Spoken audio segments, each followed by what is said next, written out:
নমস্কার। আজকে আমার নিবেদন আমার স্বরচিত কবিতা মন্ত্রীর হাঁচি রোগ। একদিন রাজা হঠাৎ করে বলে ওঠে, মন্ত্রী, এত কেন দিচ্ছ হাঁচি? তোমার কি হয়েছে, সর্দি? মন্ত্রী বলে, সত্যি না, এটা নাম না জানা একটা রোগ। এই নিয়ে কদিন ধরে হচ্ছে খুব দুর্ভোগ। রাজা বলে, বটে, বোলাও তবে বদ্যি, তাতে যদি কমে এই নাম না জানা সর্দি।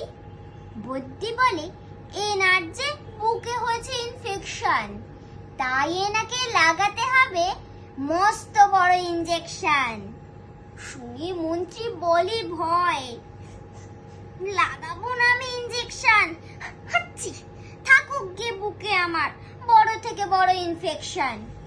রাজা বলে, না না না, এ কি করে হয়? তোমার থেকে এই রোগটা কারোর যদি ছড়ায়। মন্ত্রী শুনে দিল দৌড়, পেছন পেছন রাজা। এই গরমে রাজা তখন আস্ত বেগুন ভাজা। নমস্কার।